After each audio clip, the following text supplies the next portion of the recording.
హనుమాన్ చాలీసా కేంద్ర కార్యక్రమం అంతర్రాష్ట్రీయ హిందూ పరిషత్ మరియు రాష్ట్రీయ బజరంగ్ దళ్ వైపు నుండి జై శ్రీరామ్ భారత్ మాతాకి జై. గౌరవనీయులైన పెద్దలు, ప్రియమైన సహోదరులు మరియు సహోదరమణులారా, ఈరోజు మనం ఈ పవిత్రమైన స్థలంలో హనుమాన్ చాలీసా కేంద్రం ద్వారా మన ధర్మం మరియు మన దేశం కోసం తమ ప్రాణాలను అర్పించిన మహావీరులు చారిత్రాత్మక ఘట్టాలను స్మరించుకుంటూ మనం ఈరోజు నిర్వహించాల్సిన కర్తవ్యాన్ని గుర్తు చేసుకొని ముందుకు సాగడం ద్వారా వారికి నిజమైన నివాళి అర్పించాలి.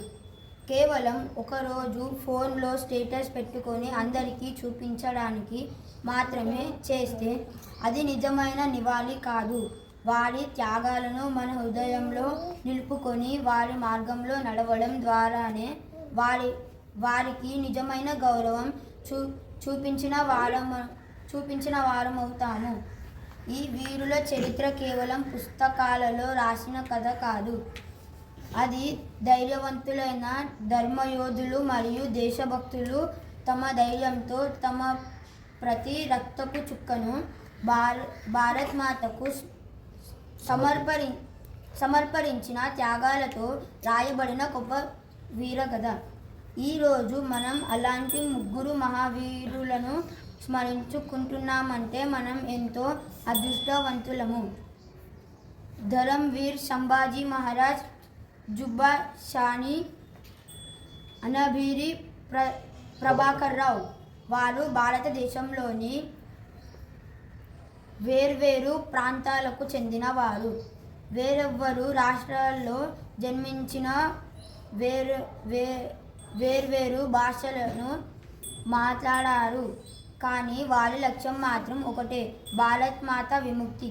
ధర్మం పట్ల అచంచల భక్తి, మాతృభూమి పట్ల అపారమైన ప్రేమ. ఛత్రపతి సంభాజీ మహారాజ్ మొదటగా ఈ రోజుకి లక్షలాది మందికి ప్రేరణనిచ్చే మహా ధర్మవీరుడు, మహాయోధుడు ఛత్రపతి సంభాజీ మహారాజ్ గారిని స్మరించుకుందాం. కొంచెం స్లోగా చదువు, స్పీడ్ ఎక్కువ అవుతుంది, సరేనా? మంచిగా అవుతున్నావు, స్లో చదువు, స్పీడ్ తగ్గి కొంచెం. ఆయన 14వ మే, గట్టిగా చదువు కొంచెం. ఆయన 14th మే 1657 మహారాష్ట్రలోని పురందర్ కోటలో జన్మించారు.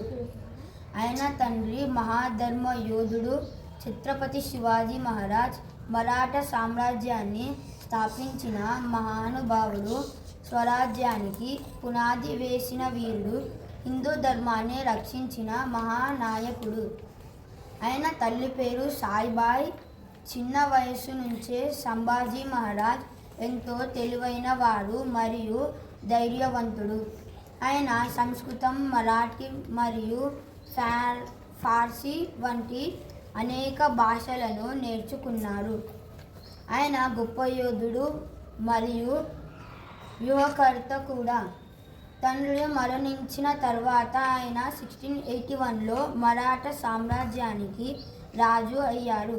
అప్పుడు వయసు 24 సంవత్సరాలు. కానీ అప్పుడు మొఘల్ చక్రవర్తి ఔరంగజేబ్ మరాఠా రాజ్యాన్ని నాశనం చేసి తన సామ్రాజ్యాన్ని భారతదేశం అంతటా విస్తరించాలనుకున్నాడు. 1689లో సంభాజీ మహారాజ్ మొఘల్ సైన్యాల చేత పట్టుబడ్డారు. అప్పుడు ఔరంగజేబ్ ఛత్రపతి సంభాజీ మహారాజ్ ముందు ఒక ఒప్పందాన్ని పెట్టి ఇస్లాం స్వీకరించమని మరియు మొఘల్ సామ్రాజ్యాన్ని లోబడమని షరతులు పెట్టారు. అది అంగీకరించకపోతే ప్రాణాలు కోల్పోతావు అని కూడా బెదిరించాడు. కానీ ధర్మానికి అంకితమైన మహావీరుడు అయిన ఛత్రపతి సంభాజీ మహారాజ్ ఆ ఒప్పందాన్ని ధైర్యంగా తిరస్కరించాడు. ప్రాణాలు పోయినా ధర్మాన్ని విడిచిపెట్టను అనే స్థిరనిశ్చయంతో ఆయన నిలబడ్డాడు. ఆయన ఈ ధైర్యం మరియు త్యాగం వల్లనే ఈరోజు ఆయనను ధర్మవీరుడుగా మరియు హిందూ స్వాభిమానం కోసం ప్రాణాలు అర్పించిన మహాయోధుడుగా స్మరించుకుంటున్నారు. ఛత్రపతి సంభాజీ మహారాజ్ ఇస్లాం స్వీకరించడానికి నిరాకరించిన కారణంగా ఔరంగజేబ్ తన సైనికుల చేత ఆయనను అనేక రోజుల పాటు అత్యంత క్రూరంగా హింసింపజేశారు. అది అంతా ఇంత కాదు. ఎవ్వరూ భరించలేని బాధను ఎదుర్కొన్నప్పటికీ ఛత్రపతి సంభాజీ మహారాజ్ తన ధైర్యాన్ని మరియు ధర్మంపై ఉన్న నిబద్ధతను ఒక క్షణం కోసం వదలలేదు.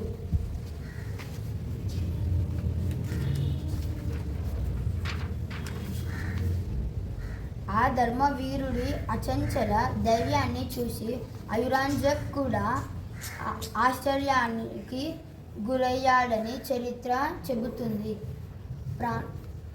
ప్రాణాలు పోయిన ధర్మాన్ని విడిచిపెట్టని మహావీరుడు అదే ఛత్రపతి సంభాజీ మహారాజ్. చివరి 11 మార్చ్ 1689న ఆయనను మొఘల్ పాలకుల హతమార్చారు. అప్పుడు ఆయన వయస్సు కేవలం 31 సంవత్సరాలు.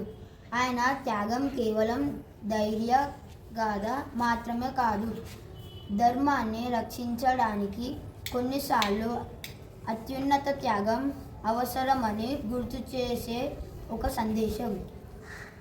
జుబాస్ సని భారత స్వాతంత్ర సమర యోధుడు.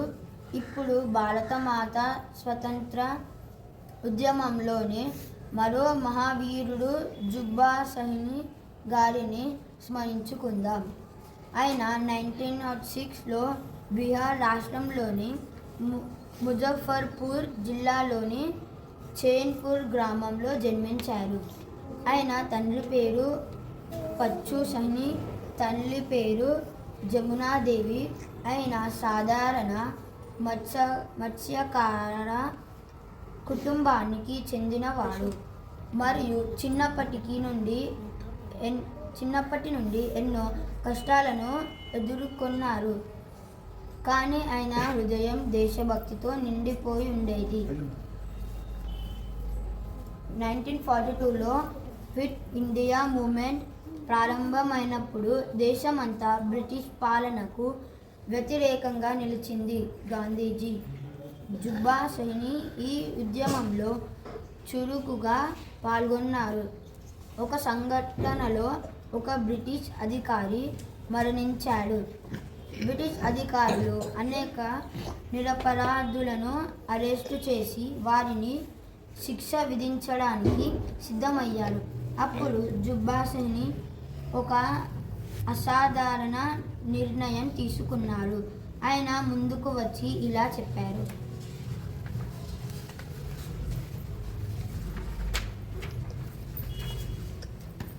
ఆ బ్రిటిష్ అధికారి మరణానికి నేను ఒక్కడే బాధ్యుడిని, మిగతా వారిని విడుదల చేయండి. ఆ బాధ్యతను స్వీకరించడం అంటే ఖచ్చితంగా తనకు మరణశిక్ష పడుతుందని ఆయనకు బాగా తెలుసు. ఆయన కూడా తన సహచర స్వాతంత్ర సమరయోధులను కాపాడటానికి ఆయన ఎలాంటి భయం లేకుండా ఆ బాధ్యతను తనపై తీసుకున్నారు. దేశ స్వాతంత్ర్యం కోసం తన సహచరులను రక్షించడానికి ఆయన తన ప్రాణాన్ని త్యాగం చేశారు. అది నిజమైన దేశభక్తి, ధైర్యం మరియు త్యాగానికి గొప్ప ఉదాహరణ. 11 మార్చ్ 1944న ఆయనను భాగల్పూర్ సెంట్రల్ జైలులో ఉరితీశారు. ఆయన వయసు కేవలం 38వ సంవత్సరాలు.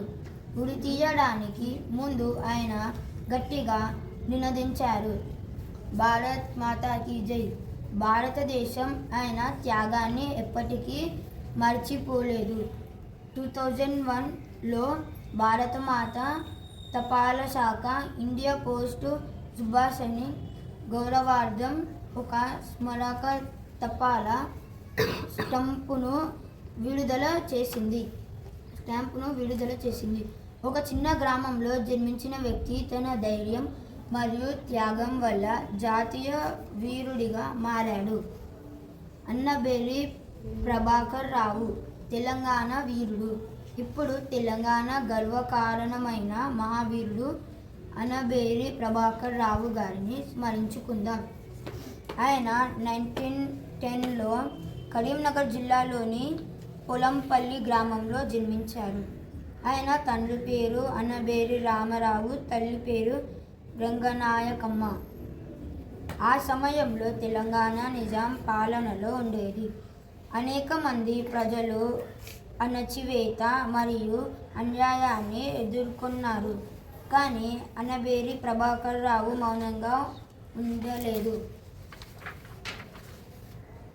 ఆయన ప్రజలను సంఘటితం చేసి యువతను అన్యాయానికి వ్యతిరేకంగా నిలబడమని ప్రేరేపించారు. యువతతో ఆయన తరచుగా ఇలా చెప్పేవారు: ఈరోజు మనం అన్యాయానికి ఎదురు నిలవకపోతే మనం భవిష్యత్ తరాలు బానిసలుగా జీవించాలి. ఆయన మాటలు అనేక మందిని ఉద్యమంలో చేరడానికి ప్రేరేపించాయి. చివరికి 14 మార్చ్ 1948న శత్రు బలగాలు ఆయనను చుట్టుముట్టాయి. కానీ ఆయన లొంగిపోలేదు. చివరి శ్వాస వరకు ధైర్యంగా పోరాడారు. ఆ రోజు 38 సంవత్సరాలు వయసులో ఆయన అమరుడయ్యారు. నేటి తరం కోసం సందేశం. సహోదరులారా, ఒకసారి ఆలోచించండి. సంభాజీ మహారాజ్ 31 సంవత్సరాల వయసులో తన ప్రాణాలు త్యాగం చేశారు. జుబ్బా సేని 38 సంవత్సరాల వయసులో ఉరితీయబడ్డారు. అన్నబేరి ప్రభాకర్ రావు 38 సంవత్సరాల వయసులో అమరుడయ్యారు. వారు తమ యువనాన్ని, తమ శక్తిని, తమ ప్రాణాలను మన భవిష్యత్తు కోసం అర్పించారు. ఈరోజు నేటి తరం తమను తాము ఒక ప్రశ్న అడగాలి: మన దేశం మరియు మన ధర్మం కోసం మనం ఏమి చేస్తున్నాము? ఈ వీరులను గౌరవించడం అంటే సంవత్సరానికి ఒకసారి గుర్తు చేసుకోవడం మాత్రమే కాదు. నిజమైన అంటే కేవలం చిత్రపటానికి పూలమాల వేసి ఒక ఫోటో దిగడం కాదు, లేదా సోషల్ మీడియాలో ఒక స్టేటస్ పెట్టడం మాత్రమే కాదు. వారి త్యాగాన్ని మన హృదయంలో నిలుపుకొని వారు చూపిన ధర్మం, దేశభక్తి మార్గంలో నడవడం, అదే నిజమైన నివాళి. మన సంస్కృతి రక్షించడం,